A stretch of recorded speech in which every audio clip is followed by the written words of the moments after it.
Thank you to these companies and organizations that make the Before I Die New Mexico Festival possible. A good goodbye. Gail Rubin puts the fun in funeral planning. Compassion and choices, improving care, expanding options, and empowering everyone to chart their end-of-life journey.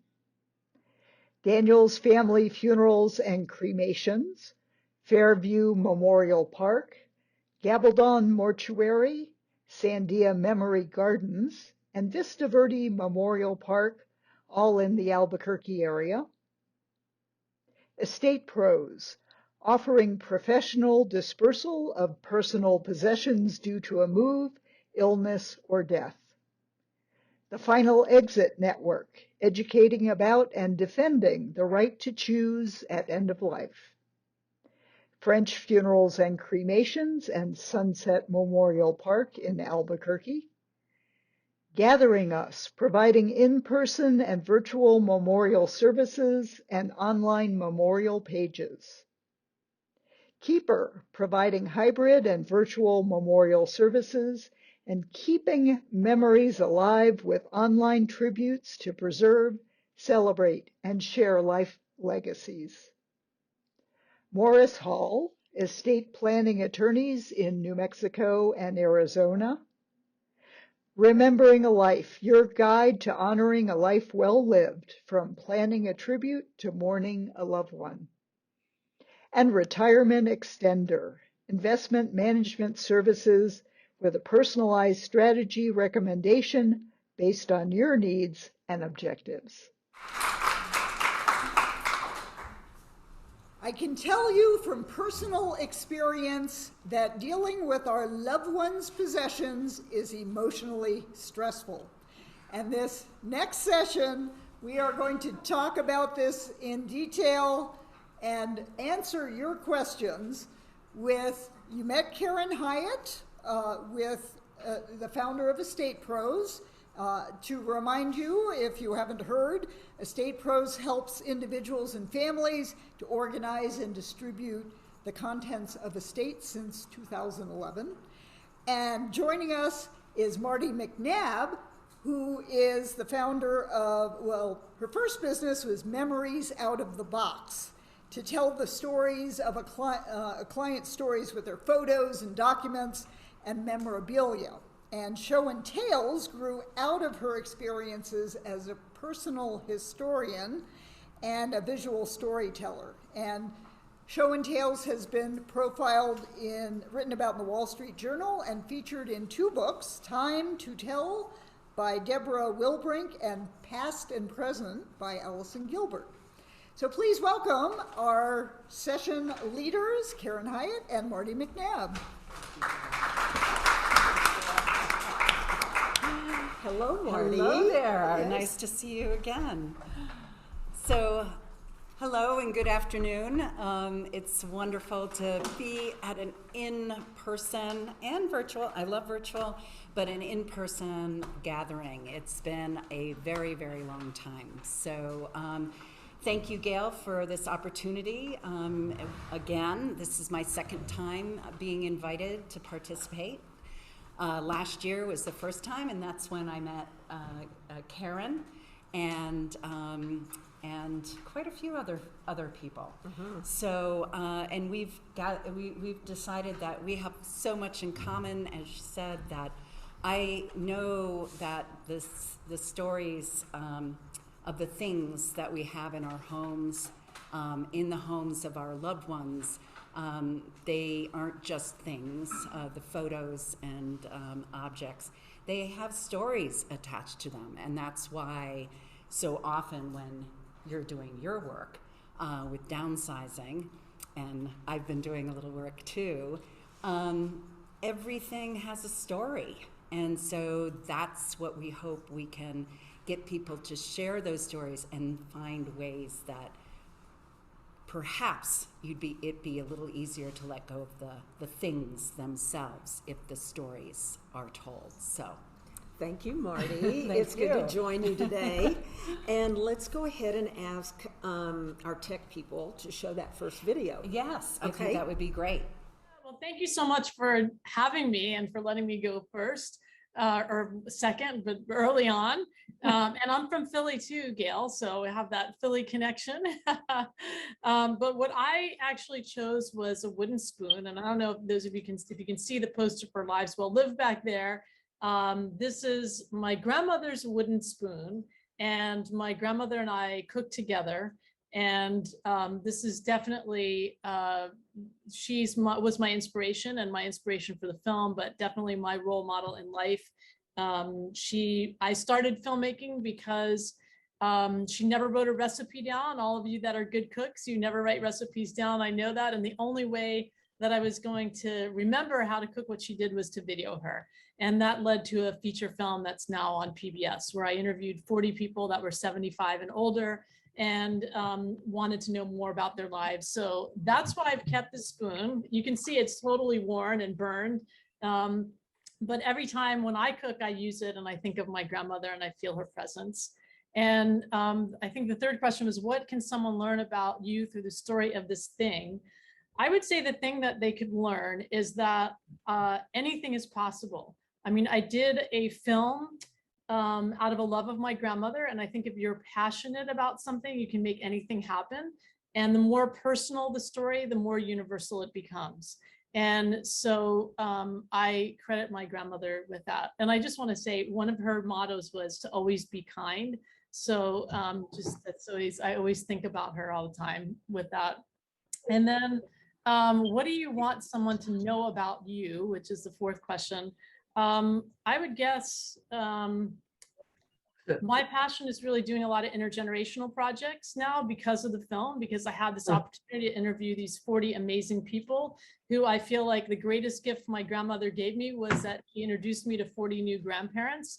And I want other people to have that connection. There are so many people that are disconnected. And one of the things that I read when I was doing the research for my film was that the last 100 years is the first time in human history that we've looked to anyone other than our elders for advice. And I really feel the world is suffering as a result. And so what I'd want you to know about me is that that's my passion, is making intergenerational connections happen. And my new film that I'm working on now is all about how those intergenerational connections happen through food. So you can look for that coming up in probably a couple of years. And then what do you want to happen with this thing when you die? I have a younger brother who also cooked with my grandmother in the kitchen, and I would want him to have that. So, yeah.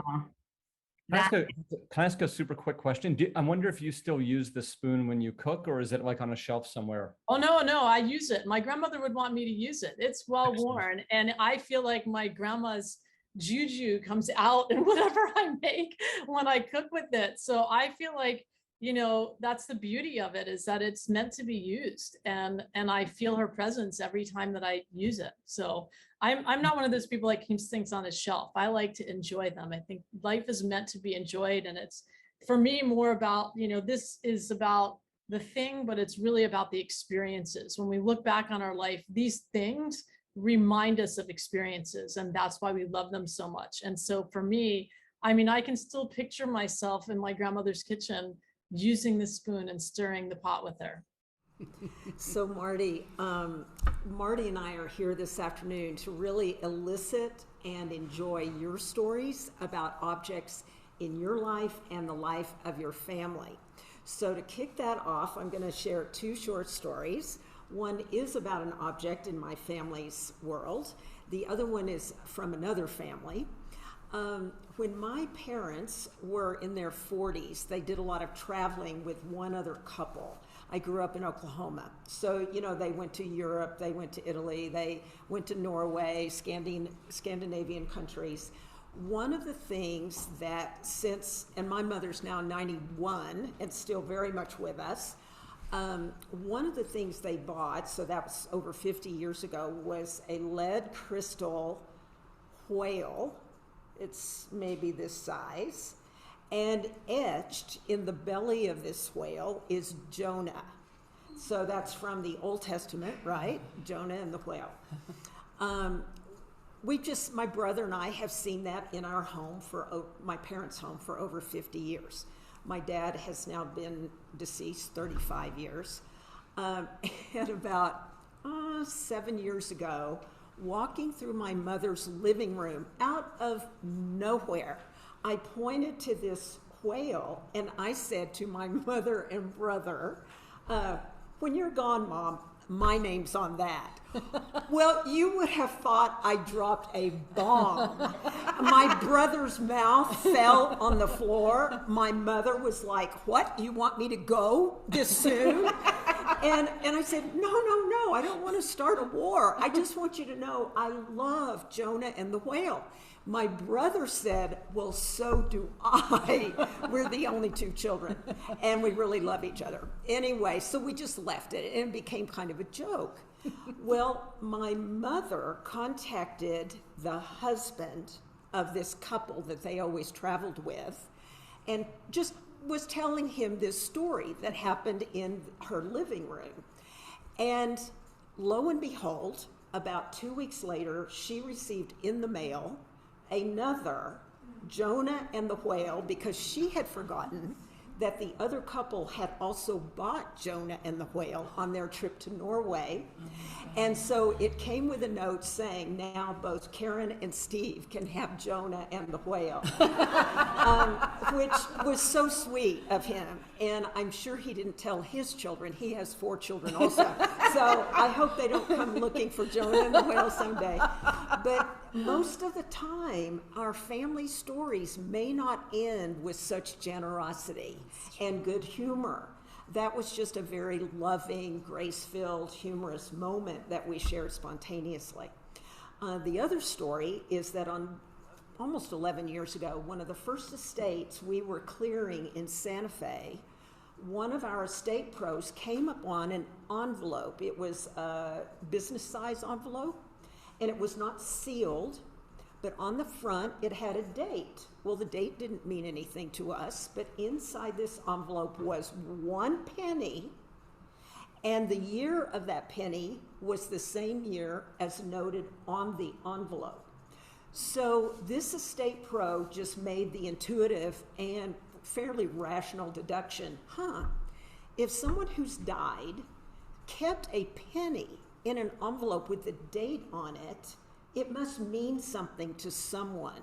So she just set it aside, and it was on this table. Our task in this job was to go through everything and kind of sort it according to like kind. So we had all these 6-foot tables located all over this home with all kinds of stuff, just out. And then the day that the trust officer came to look over all of our work and see really what was there, she brought with her someone who is called an advisor to the trust. Now, I'd never heard of that position, but Lisa, who just shared with you about estate planning, I'm sure she has. Sometimes when people set up their trusts, they will designate a person as advisor to the trust who can share with the trustee personal stories of the deceased. And it's just another way to glean information. Okay. Now, the trustee, who's an attorney, very professional, no emotion showing, and this advisor to the trust, who professionally is an accountant, who is advisor to the trust, no emotion showing. I'm taking them through the home, showing them what's on these tables. We come to this envelope. The advisor to the trust starts weeping. And so I just stood there to allow her space and emotion. She picked up the envelope and she said, I gave this, and she named the decedent. She said, I gave this to her on her birthday years ago. I had no idea it meant anything to her. So I use that example, Marty, to say that, as you were saying earlier, and other people know, it's not always those things that are the most valuable, but they show a connection or a life memory for us that's really important. And it's so beautiful when we can pass these stories down to the upcoming generations so that those family histories are not lost. Oh, yeah, absolutely, absolutely. And the opening video was my friend Sky Bergman, and she came to an event I hosted on the 28th of September. That's why I was able to get that video clip. And I ended up on that event, I worked with my friend Bill Shapiro, and your point made me think of it. So he and his partner ended up traveling, I think they said 25,000 miles around the country, and interviewed people about the one object that brings them joy, magic, and meaning.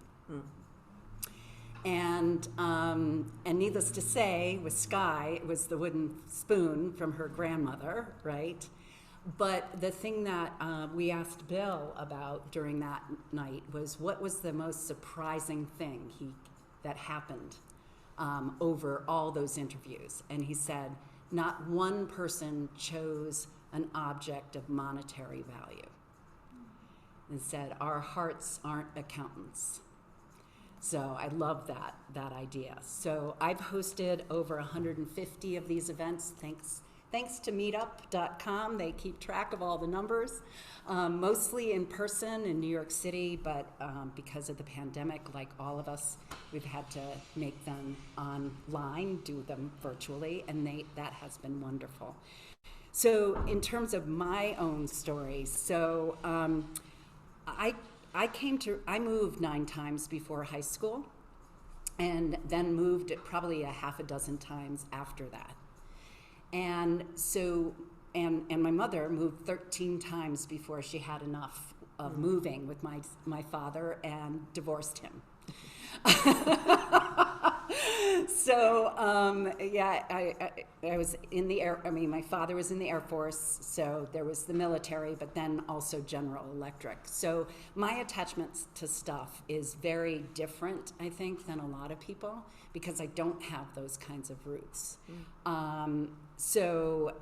But what I found was that my parents were never real storytellers, like big storytellers. You couldn't ask them one thing or a story prompt and get them to start sharing right away.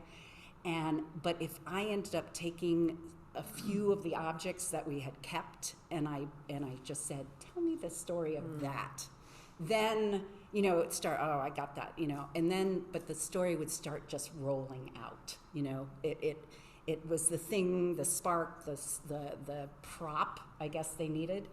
And so that was my experience with it. So it's hard to think, what are those things for me, like as far as objects that tell my story or that have a family story. But one of the things that I ended up, people say, what was your favorite thing that people brought to one of my events? And I remember this woman, she came once, she didn't come back again. This was at a bar in Brooklyn. But she came and she brought an empty egg carton. And I just was like, oh yeah, because it can be representative objects. And she held it, and she told the story of being a child of a single mom in Russia. She didn't have a lot of stuff because she'd moved to New York City without a lot of things. But she talked about how her mother was a single mom, worked all the time, worked on the weekends. So weekends, she ended up going and staying with her grandparents. And her grandparents, her grandfather, not a person of a lot of words, didn't talk a lot, but how he showed his love to her was that he cooked her an egg every weekend. And being fairly poor, having that protein and that love shown through the cooking of an egg was how that little carton, that egg carton, ended up holding that story for her. So I was just like, it was just like so sweet. So, and Beautiful. I haven't seen her since, but it was memorable. Beautiful. Lots of them. Thank you, Marty. Thank you. So we invite you, we hope most everyone received our combined email in the last few days, asking you to please bring objects that tell a story of you or your family, and we'd like you to share that with us. since we are not only in person but virtual today, we're going to ask, no stage fright is allowed, but we're going to ask that you come forward and stand in front of this camera and share your story and object with us. Yes.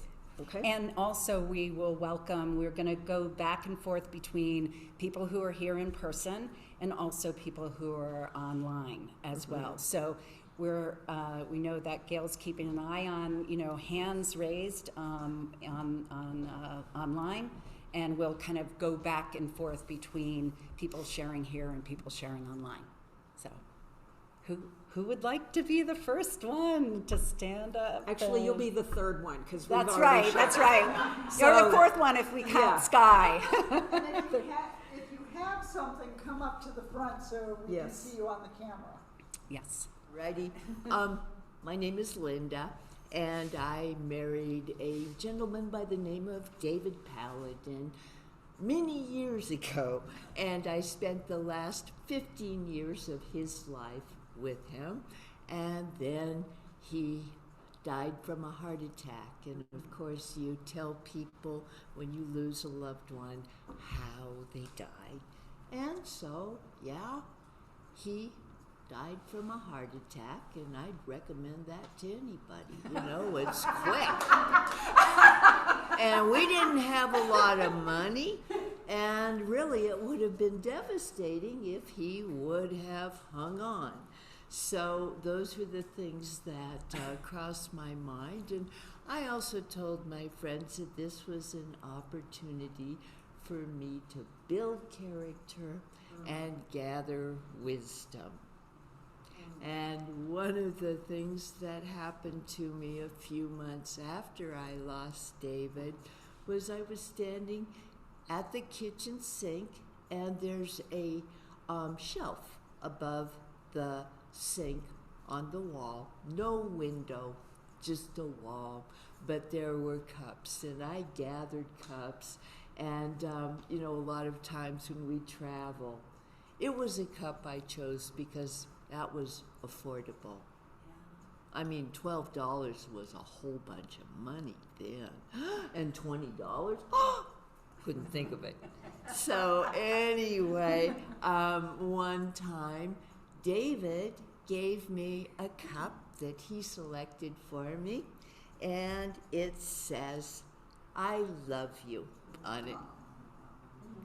So, the thing is about David was that he told me he loved me every day. There was never any doubt in my heart that he loved me. And that was kind of a nice feeling to have after you've lost your husband. So I was standing in front of the sink one day, and that was a few months later, and I looked at this cup, and the house is quiet. Nobody's telling me I love you anymore. And I looked at it again, and I says, "All right, Linda, were you not supposed to be gathering some wisdom?" Probably. And so it occurred to me that the whole time I was living with David, I never had to love myself. He loved me. Me? I'm still back in teenagedom, where you don't even like the way you look or anything. So it finally came to me that it was my turn to love myself. And that is an ongoing lesson because we're always surprising ourselves. Yes. We sure are. Yeah, there's always another lesson to learn. So. Oh, thank you so much. Oh, I love that.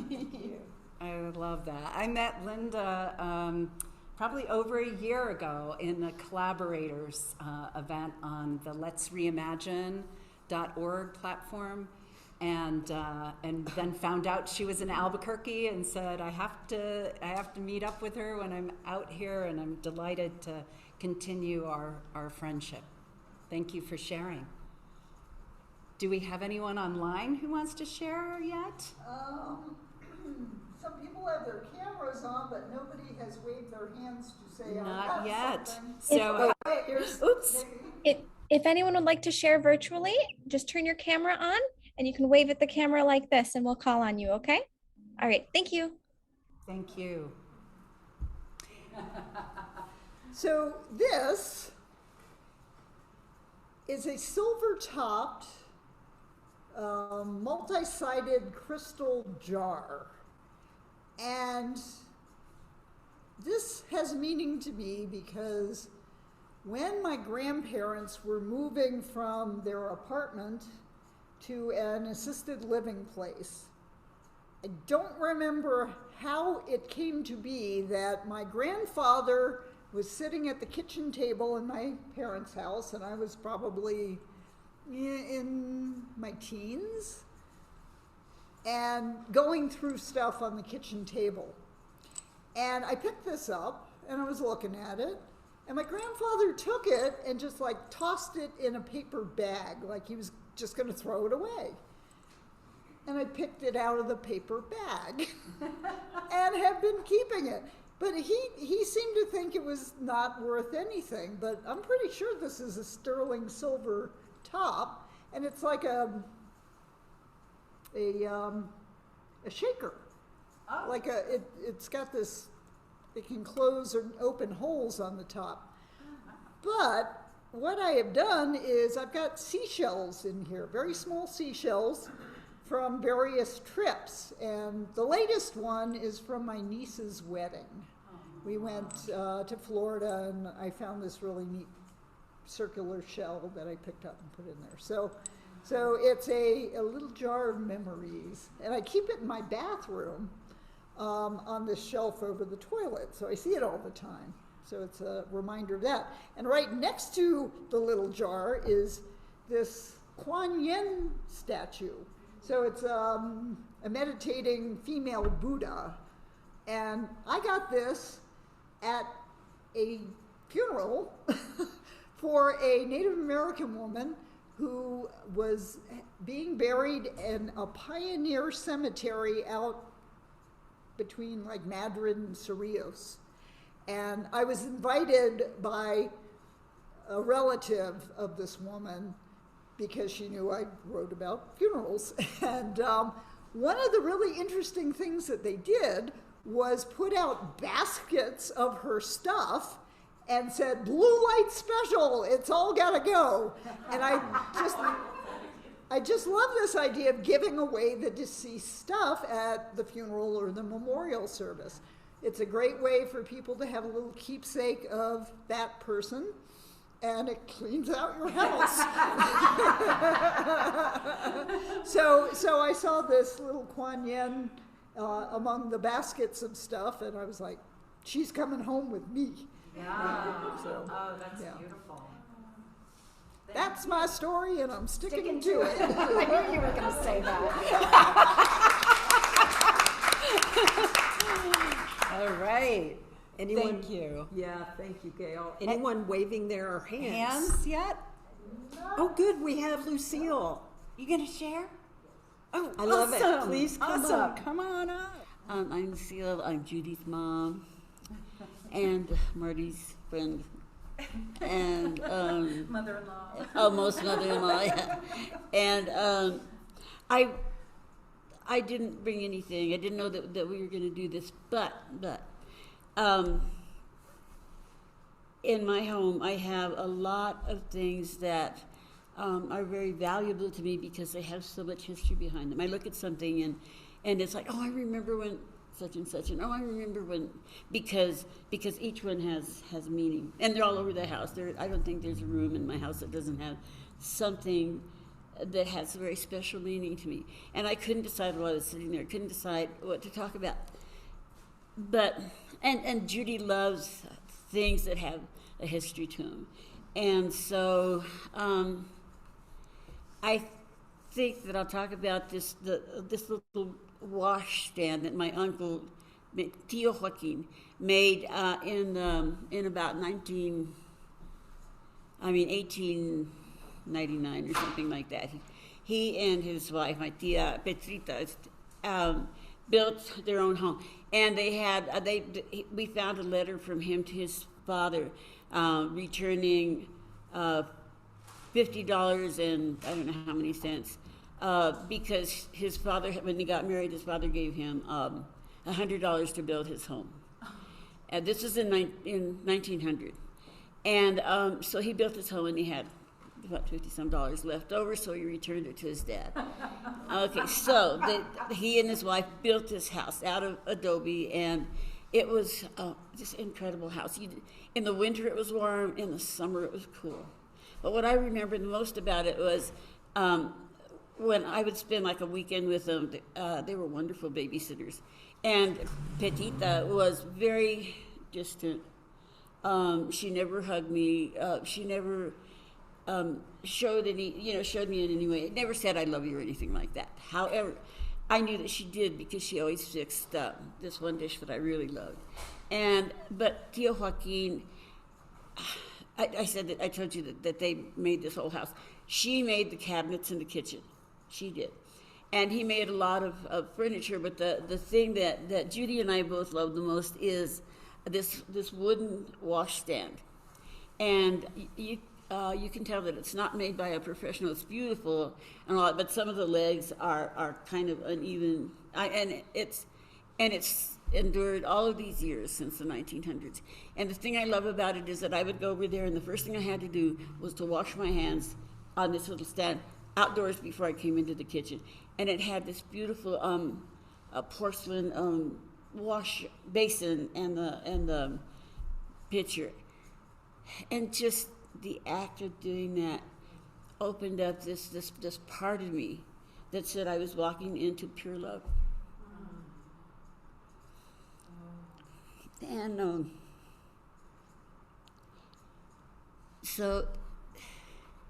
and that's in my kitchen now. And that's one of the things that Judy likes the most, and I just thought I would share it with you. I wish that I would have a picture of it or something like that, because it's so beautiful. And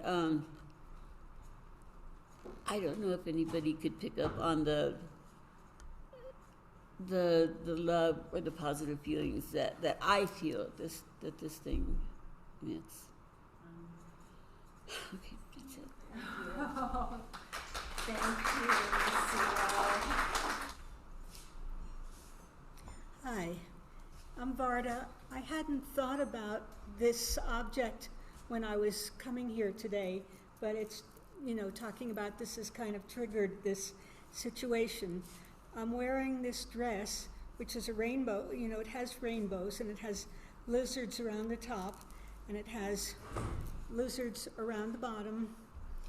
This dress belonged to a friend of mine named Laura.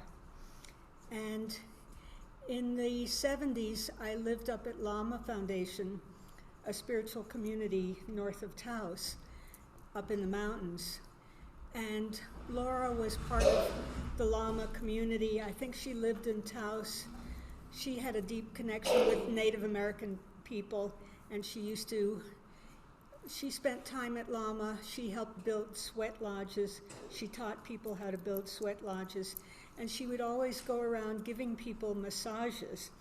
So she was like, very welcome.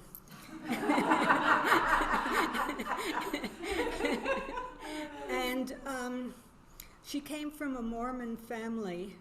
She had grown up in Nevada. And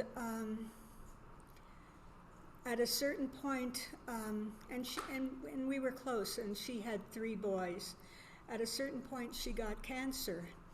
And it turns out that because she had grown up in Nevada, where they did bomb testing in the early 50s, with pink and blue sands that kids played with and didn't know what they were doing, she had pretty severe cancer. And she went back to St. George, Utah, and we would frequently talk on the phone, and I was going through stuff. There were times when she would support me and I would support her. And I just knew I had to go visit, and it was towards the end of her life. Her 3 boys were pretty much alone taking care of her.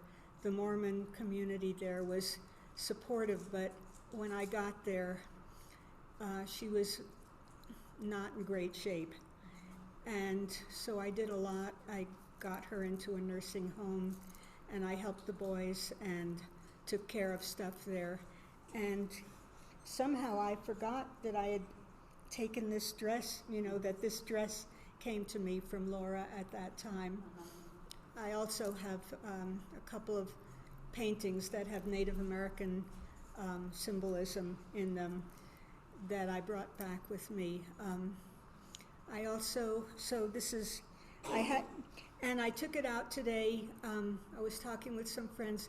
For Halloween, I don't like Halloween very much. I don't like the witches, emphasis on witches. But so I've done the Rainbow Lady. I've been the Rainbow Lady every year. And I've got rainbow socks, rainbow shoes.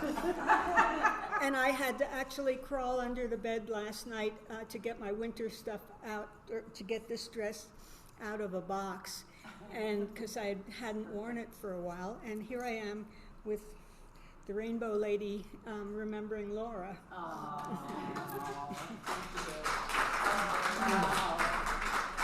Thank you so much. Thank you. Thank you, Varda. We appreciate that. Thank you. Really. I love how so many of these conversations end up talking about love, loving ourselves, loving others, all of that, the love you felt. Thank you very much.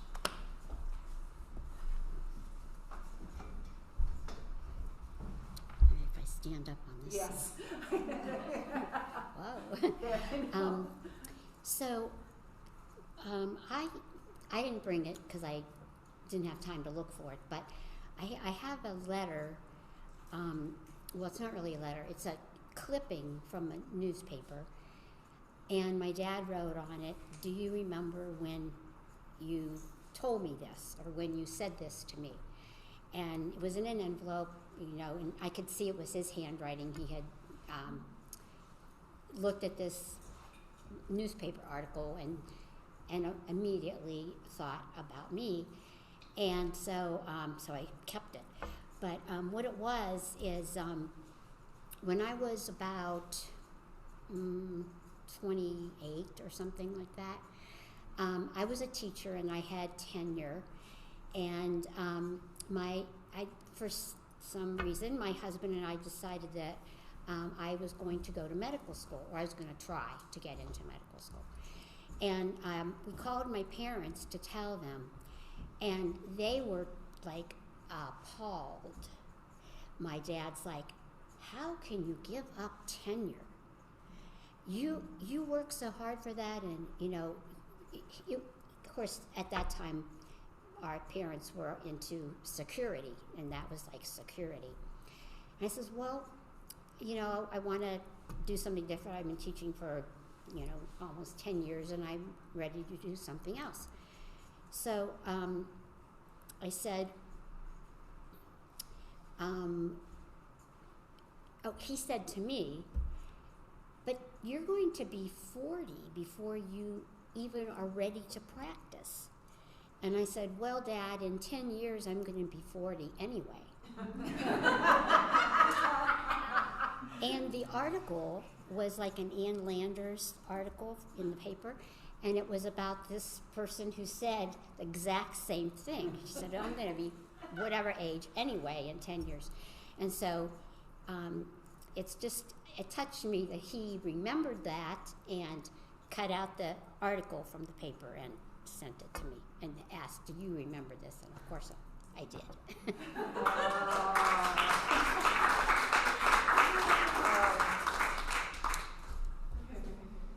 That is wonderful. It made me remember My dad used to send me notes, very short notes, but with newspaper clippings in it. And I know there's somewhere, in my mother's basement probably.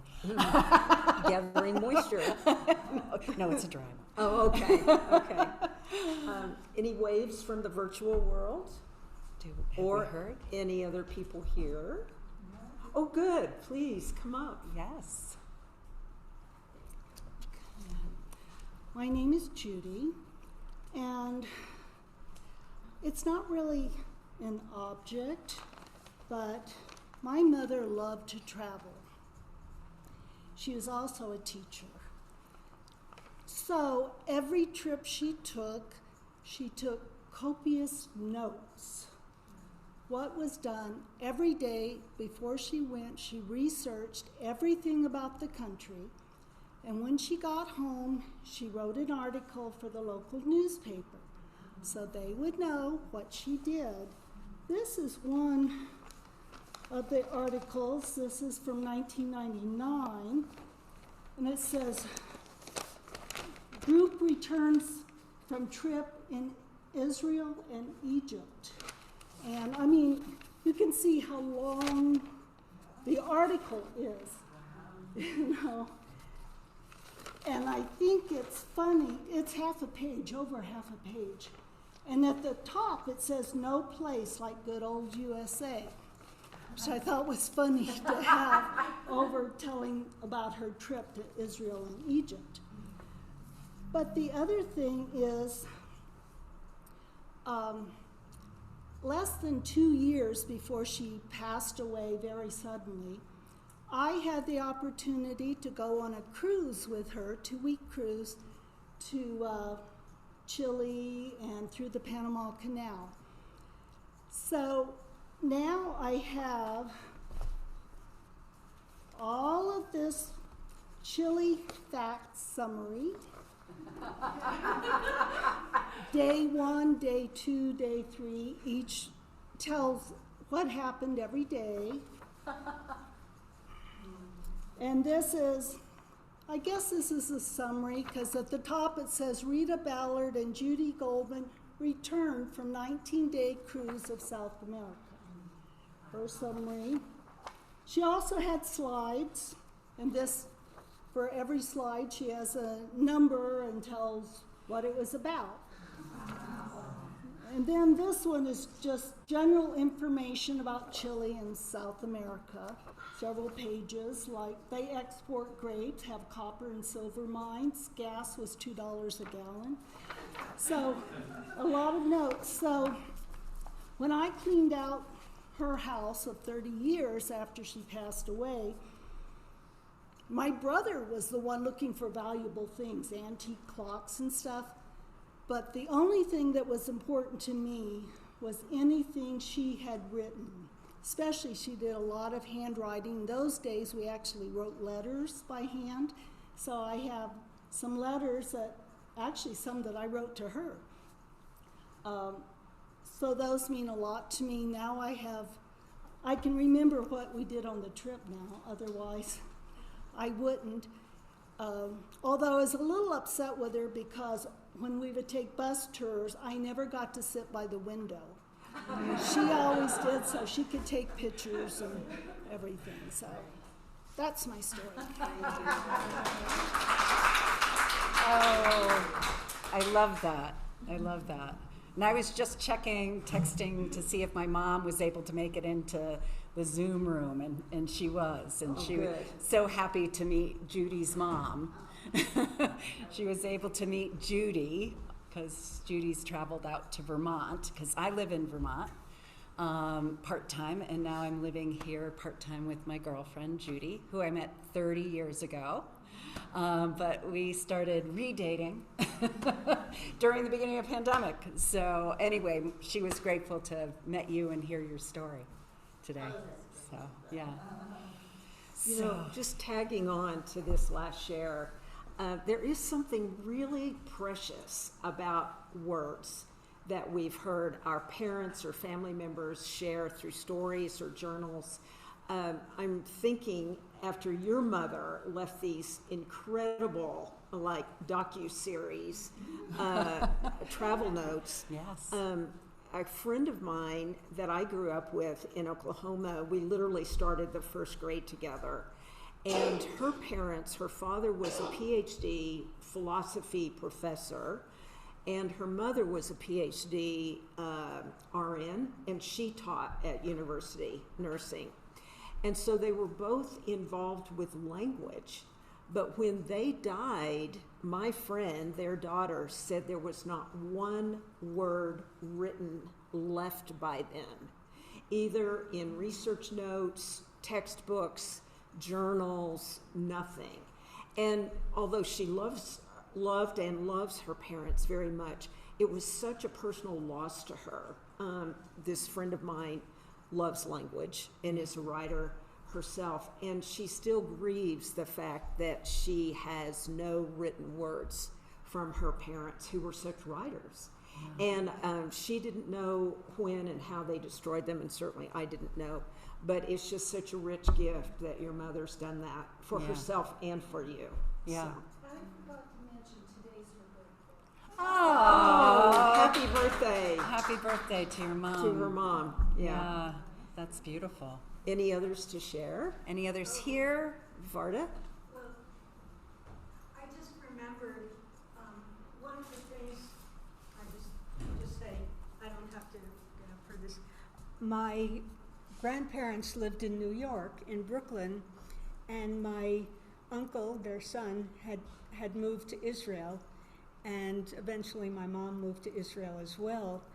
And they had this tradition of recording greetings and blessings on cassette tapes. Oh, it's the holiday, it's Pesach, it's Passover, we wish you love, we wish you blessings, we're sitting at the Seder table, and then they would mail the cassette tape to my uncle in Israel, and then my uncle in Israel would record something on it, and my cousin would play the piano, and the dog would bark. And I have a couple of these cassette tapes. I think I visited them when my son was about 2 years old, and there's my son crying or talking or something like that. So this tradition of the cassette tapes back and forth was really special. And my uncle was also a sociologist, and at one point my grandparents were interviewed for this project called, The World of Our Fathers and Our Mothers. And so I have this set of 20 cassette tapes with the interviews on them. And when I went back to Brooklyn, I have a cousin. She was my grandmother's first cousin, so she was my second cousin, but she was in her 80s and one of the few elders that was left. And I interviewed her, and Nice. I have these cassette tapes. I didn't have good quality sound equipment, but nevertheless, there are stories that she told me then, and that I loved, that really gave me some background that I hadn't known about my family. Beautiful. And I also sat with my grandfather when he was alive and did my own genealogy tree. That was in the early 80s, and nobody else had done that, and now people keep asking me for that. Yeah. Wow. Thank you. Yeah, and the other Family thing, historian. yeah, I turned into that without realizing that I was doing that. And most recently, during the pandemic, I just was missing people. So the big thing I've done in the last couple of months, which, is something wonderful while they're still alive, I'm here. It's 8. I had to work this out with the time. There's a time converter app online. I'm here at 8 a.m. in New Mexico. It's 10 a.m. on the East Coast. It's 5 p.m. in Israel. And my cousin and my uncle now live in Perth, Australia, which is 10 p.m. And my brother is in Brisbane, Australia, which is 12 midnight. So it's a 16-hour time stretch. Wow. And I've, written to everybody, said, we're getting together next Sunday at this time. And everybody's been online. And there have been cousins who haven't talked to each other for like 20 years. Or even, you know, they don't know my son very well. And so people are, you know, just once every 6 or 8 weeks we've been doing this Zoom gathering, which would never have happened except for the pandemic. And I've been so grateful. It's been really, you know, affirming, because my uncle in Australia is now 89, and he just had some surgery and he's recovering well. But, you know, we were able to support him and be present before and after.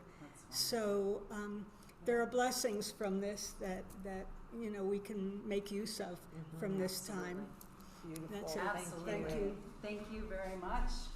Yeah, that is, I love the idea of these oral, you know, hearing things, stories in your families and your loved one's own voice, right? Recording them. There's something, you know, even if it's quote unquote poor sound quality, it's still, you can still get a sense of somebody. So that's a wonderful thing. Yeah.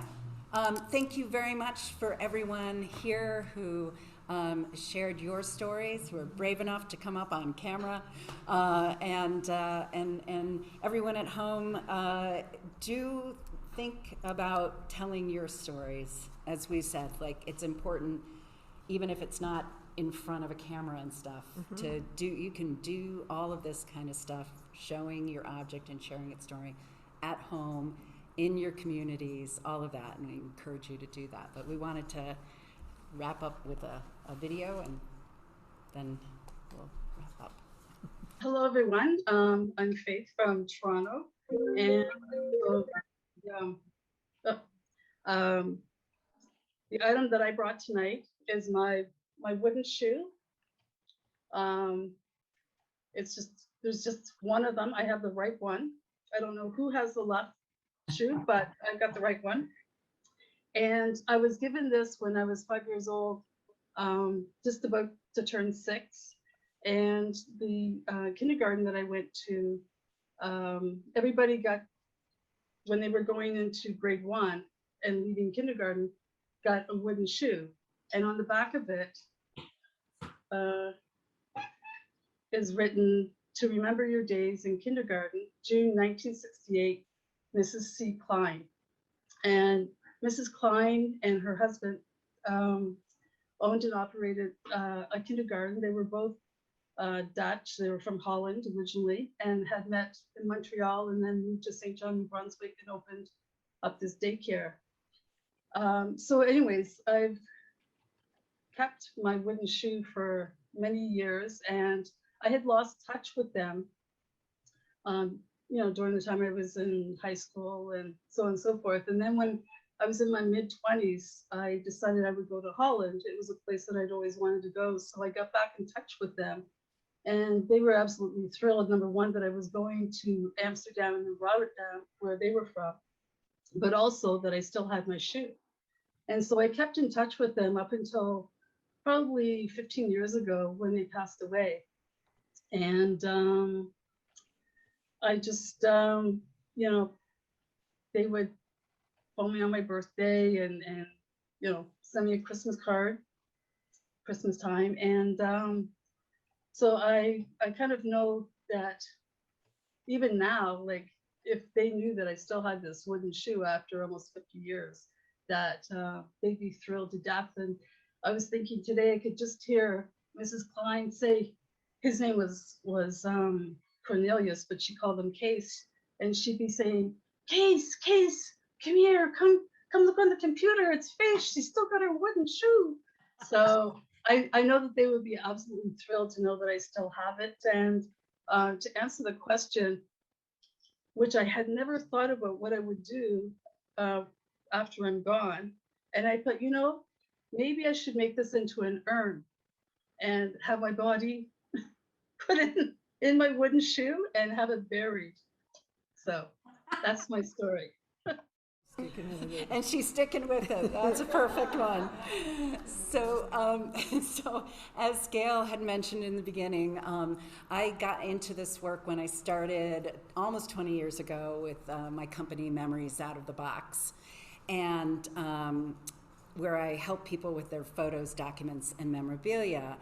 And when I started it, I was unfamiliar with a group of people that call themselves personal historians. There was an association of personal historians. Unfortunately, it folded about four years ago, went bankrupt. But there's still people who are oral historians, video biographers, memoir writers, and there's also people, including this last story sharer, who are part of the photo managers. So if you're looking for assistance in any of those realms, I am happy to, to connect you with people for that. And one of the things that I did last, was it in September? Yes, so it was last month, was I ran a 30-day challenge for anyone who's social media, savvy or interested. I wrote, and it's not really obviously just for social media, but it was a way for me to just get out there and keep on being in front of people, and my message of, we can develop deeper connections with one another through sharing the stories of the things that we keep. And so I started this idea of what are those 30 things? If you looked around your house, or you looked around your mom's house and said, I want that. So you look around your loved ones or your own house and you think, what of these things could tell my life story? What would people learn about me, more deeply about me? What do I want to happen with this thing when I die?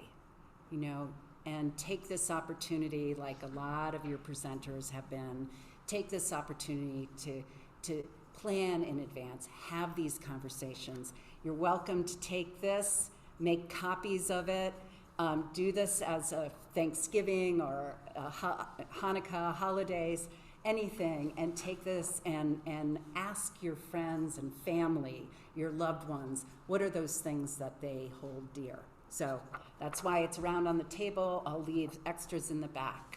And thank you, Martie. Thank you. Thank you. It's been good to be with you. It has been great. Thank you for sharing the stage again. Certainly, certainly. Thank you, Gail. Thank you.